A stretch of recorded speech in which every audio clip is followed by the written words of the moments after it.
rapat koordinasi untuk memperkuat pengawasan pemuktahiran data pemilih berkelanjutan tahun 2025 sebagai upaya memastikan akurasi daftar pemilih dan mencegah potensi bermasalah pada tahapan pemilu mendatang. Informasi selengkapnya untuk Anda. Badan Pengawas Pemilu Kota Kupang menggelar rapat koordinasi pengawasan pemuktahiran data pemilih berkelanjutan tahun 2025. Kegiatan ini mempertemukan jajaran Bawaslu, Komisi Pemilihan Umum Kota Kupang, perwakilan pemerintah daerah, hingga unsur organisasi masyarakat untuk memastikan proses pendataan pemilih berjalan akurat dan transparan. Ketua Bawaslu Kota Kupang, Junior Nange, menjelaskan proses pemuktahiran data harus dilakukan secara terbuka, dapat dipertanggungjawabkan dan melibatkan partisipasi aktif masyarakat. Bawaslu juga meminta pemerintah kelurahan hingga RT RW membantu penyampaian informasi perubahan data kependudukan warga secara berkala. Melakukan beberapa langkah, yaitu melakukan koordinasi dengan beberapa stakeholder terkait. Yang paling utama adalah KPU dan juga Dukcapil. Selain itu kita juga melakukan uji petik. Uji petik ini untuk memastikan apakah data TNS yang meninggal itu benar bahwa warga itu sudah meninggal, ataupun jangan sampai ini ada kesalahan dalam pendataan. Dan memang benar setelah kami lakukan uji petik, itu misalnya dari ada 13 data yang dikatakan meninggal dunia, tetapi setelah kita uji petik ternyata ada 4 yang sebenarnya masih hidup, dan yang lain memang benar sudah meninggal, tetapi ada juga yang warga ini sudah tidak diketahui keberadaan. Kita datang ke RT RW wilayah setempat, tidak juga ditemui dan tidak juga dikenali, bahkan ada yang seperti itu. Sementara itu, KPU Kota Kupang memaparkan mekanisme dan perkembangan terbaru DPTB, Daftar Pemilih Berkelanjutan, yang akan menjadi acuan menuju penyusunan daftar pemilih tetap pada pemilu serentak 2029 maupun pilkada berikutnya. Melalui rapat koordinasi ini, seluruh pihak diharapkan dapat memperkuat kerjasama untuk memastikan setiap warga yang berhak dapat terdaftar dan memberikan suara. Dalam proses pemutahiran ini, kami sangat mengharapkan partisipasi aktif dari masyarakat, berupa saran atau masukan, ataupun ada masyarakat yang setelah mengecek namanya di DPT online, di lainnya KPU, bahwa ada kesalahan nama tempat tanggal lahir, KPU bisa datang langsung ke KPU. Kami siap melayani Bapak Ibu pada saat hari kerja. Dan untuk transparansi, kami sangat terbuka dalam proses karena ini mengurus data pemilih, maka kami sangat terbuka terhadap masukan, kritikan juga dari masyarakat. Kalau ada yang perlu yang kami perbaiki. Rapat koordinasi pengawasan pemuktahiran data pemilih berkelanjutan ini menjadi langkah awal memperkuat integritas proses demokrasi di Kota Kupang, Nusa Tenggara Timur. Dari Kupang, Rian Builiba melaporkan untuk Timor TV. Menjelang Hari Besar Keagamaan, harga kebutuhan pokok umumnya mengalami kenaikan. Untuk mengantisipasi hal tersebut, Dinas Ketahanan Pangan Kota Kupang bersama Badan Pangan Nasional serta pemerintah Kota Kupang menggelar gerakan pangan murah di sejumlah titik. Informasi selengkapnya untuk Anda. Suasana gerakan pangan murah di halaman Gereja Santo Antonius dari Padua terlihat ramai. Meski tanpa antrian panjang, warga datang secara bergantian untuk mendapatkan kebutuhan pokok dengan harga lebih terjangkau. Beras, bawang putih, bawang merah, cabai rawit, telur ayam, hingga sejumlah produk pangan lainnya dipasarkan dengan selisih harga Rp1.000 hingga Rp5.000 lebih murah dari harga pasar. Di saat menjelang hari raya keagamaan yang besar seperti Fitri dan Natal, Tahun Baru itu biasanya akan terjadi fluktuasi harga di pasaran. Maka program ini kita luncurkan untuk mengantisipasi terjadinya gejolak atau fluktuasi harga itu.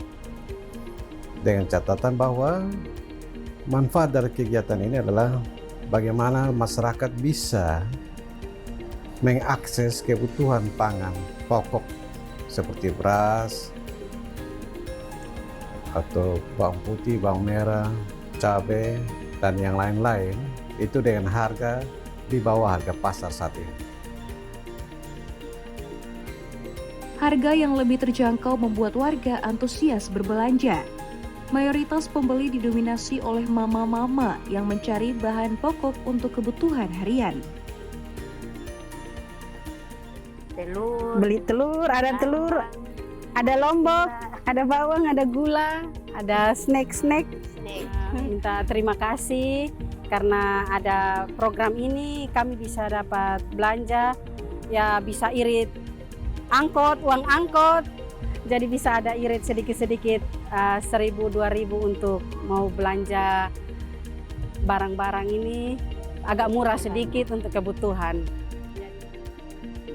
Dinas Ketahanan Pangan menjamin ketersediaan stok pada setiap titik pelaksanaan gerakan pangan murah. Program ini juga akan dilaksanakan di 6 kecamatan Kota Kupang secara bertahap hingga 22 November mendatang. Melalui gerakan pangan murah, pemerintah berharap stabilitas harga bahan pokok menjelang Natal dan Tahun Baru dapat terjaga, sekaligus membantu masyarakat mendapatkan pangan dengan harga terjangkau. Dari Kupang, Asrul melaporkan untuk Timor TV.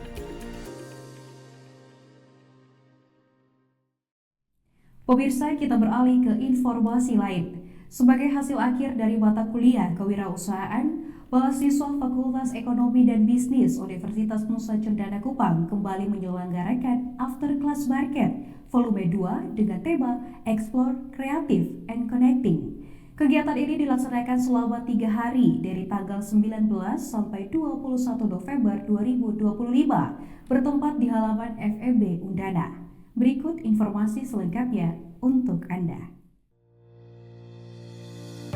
Mahasiswa memadati halaman Fakultas Ekonomi dan Bisnis Universitas Nusa Cendana dalam gelaran After Class Volume 2 yang berlangsung selama 3 hari.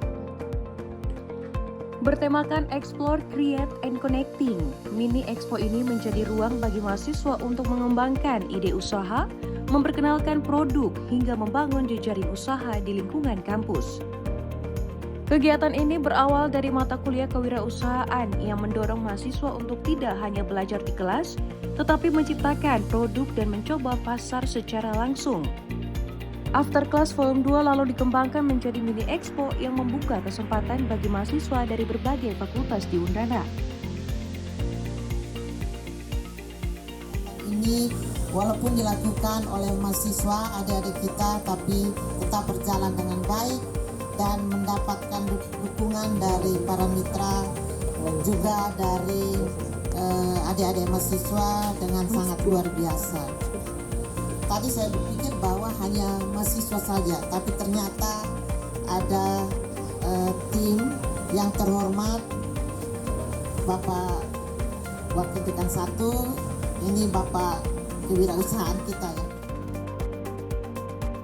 Berbagai booth kuliner, kerajinan, hingga produk kreatif mahasiswa tampil dalam acara ini. Tak hanya berjualan, pengunjung juga disuguhi penampilan seni, vokal solo atau grup, hingga pertunjukan musik dari dosen. Di volume 1 itu, ini open booth itu hanya terkhusus untuk setiap mahasiswa-mahasiswi yang ada di Fakultas Ekonomi dan Bisnis, tetapi kali ini sudah lebih besar lagi, jadi dia sudah mencakup se-Universitas Nusa Cendana.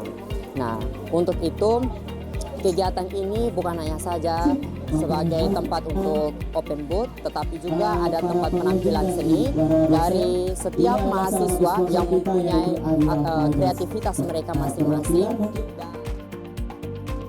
Melalui Mini Expo ini, mahasiswa dilatih membangun branding, strategi penjualan, serta memahami umumnya tantangan berwirausaha. Kegiatan juga didukung oleh dosen dan sponsor. Bagi mahasiswa, After Class Volume 2 menjadi sarana belajar langsung untuk menjadi wirausaha muda.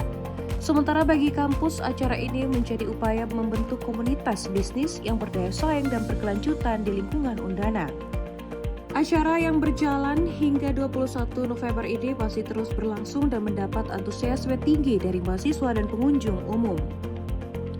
Dari Kupang, Ashraf melaporkan untuk Timur TV.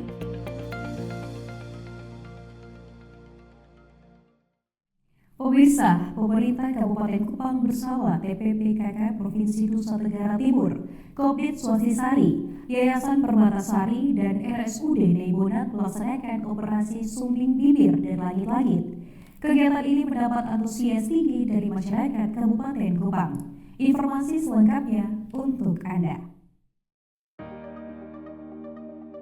Bakti Sosial Operasi Sumbing Bibir dan Langit-Langit digelar di RSUD Daybodat pada 20-22 November 2025. Kegiatan ini merupakan kerjasama pemerintah Kabupaten Kupang, TPPKK Provinsi Nusa Tenggara Timur, Kopdit Swastisari, Dharma Wanita, Yayasan Permatasari, dan RSUD Daybodat memberi harapan baru bagi anak-anak untuk tumbuh dengan senyum dan kepastian masa depan.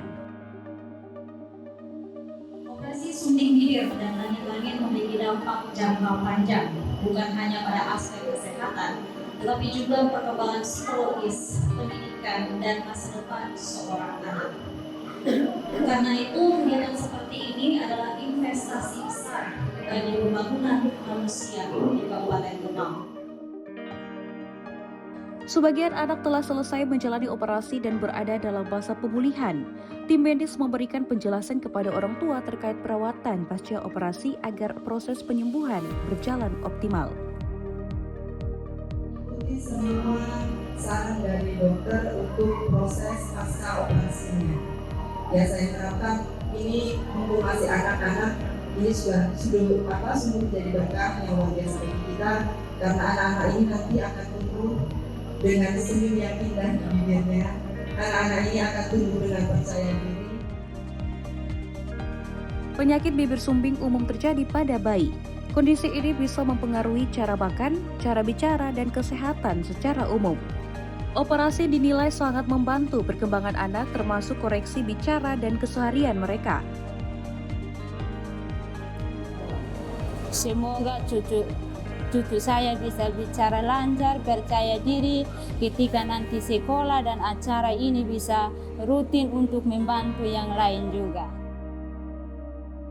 Antusias masyarakat menunjukkan besarnya kebutuhan operasi sumbing di Nusa Tenggara Timur. Kerjasama berbagai pihak membuktikan bahwa intervensi dini mampu mendorong anak tumbuh sehat dan lebih percaya diri.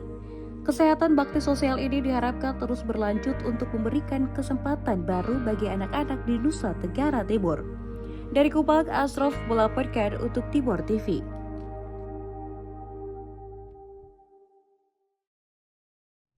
Festival Bahasa Ibu jadi momentum MOU pelestarian bahasa daerah di Nusa Tenggara Timur.